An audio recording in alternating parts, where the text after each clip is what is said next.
Hi, my name is Danyang, and I'm excited to present on behalf of my collaborators Slide Tone and Tilt Tone, 1 degree of freedom haptic techniques for conveying shape characteristics of graphs to blind users. Data visualization has become increasingly important in our society, augmenting the way we learn, work, track personal health and finances, and interpret current events. Many of these applications need to be versatile to the many data tasks that users may want to do, refreshable, and widely available to be useful. Gorlowitz et al. Describes that graphical access represents one of the biggest challenges to the independence and productivity of individuals who are blind and visually impaired. Unfortunately, several reports during the recent pandemic show that data access needs are not being met.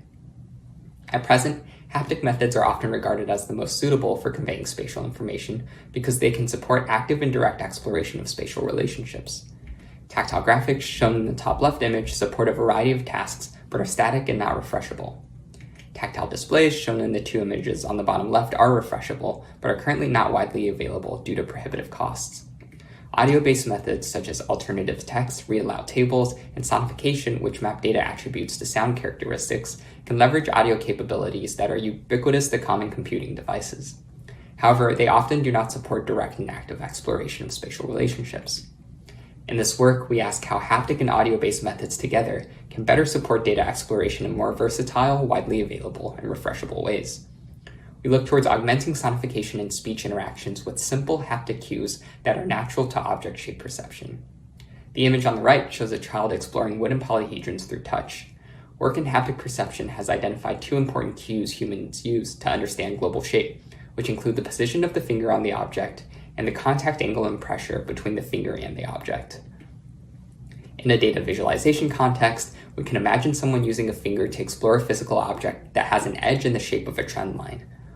One way users can explore that trend line, as shown in this animation, is by running their finger along that edge. In the first cue, the position of the user's finger changes corresponding to the zeroth order height of the graph. This cue is called the zeroth order position cue. Shown is an animation that labels how the height of the finger, representing zeroth order cues, changes as a finger moves along the graph edge.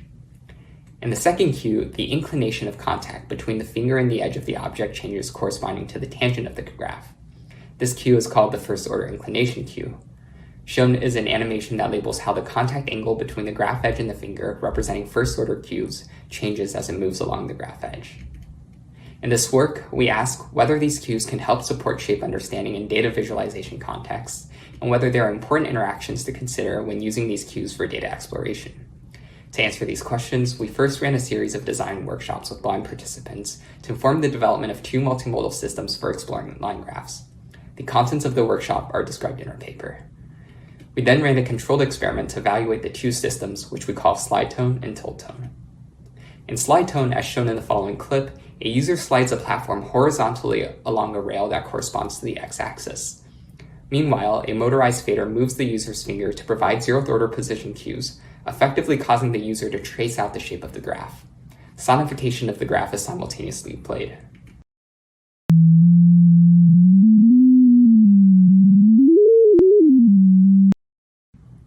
In Tilt Tone, the navigation strategy and use of sonification is the same as in Slide Tone. However, unlike Slide Tone, a servo motor tilts a platform under the user's finger to provide first-order inclination cues corresponding to the trend's local tangent, as shown in this following clip.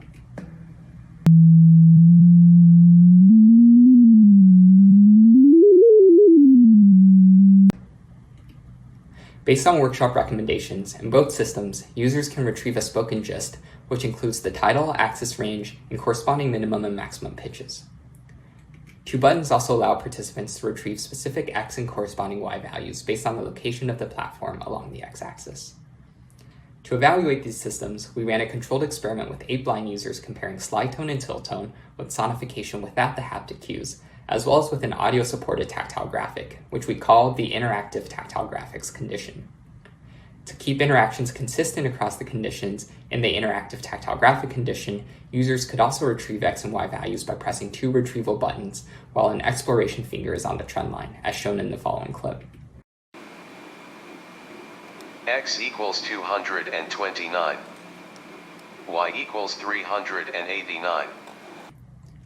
We counterbalance the 4 modal conditions with 4 relatively complex real-world datasets.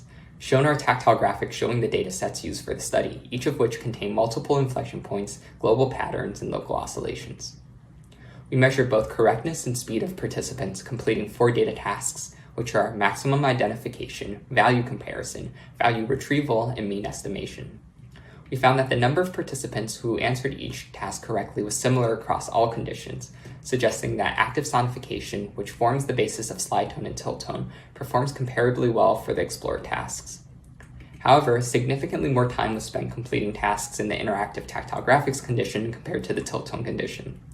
We believe this is because unfamiliar participants needed a functional understanding of the spatial layout of tactile graphics to effectively navigate and retrieve information for that condition, while the other conditions constrain users' exploration only to places on the trend line.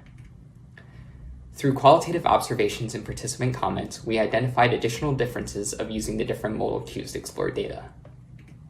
Participants described how different modal cues seem better for identifying different shape features. For example, several participants felt haptic cues communicated curvature and changes in slope better than sonification. Participants also used different strategies in the different conditions. For example, a GIF in the middle of the slide shows how one participant used additional fingers to mark heights on the motorized fader to help with making comparisons.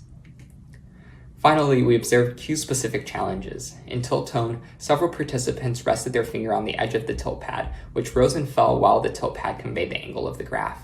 This rising and falling motion produced a false 0th order cue that confused several participants. 6 of 8 participants supported the use of haptic cues together with sonification.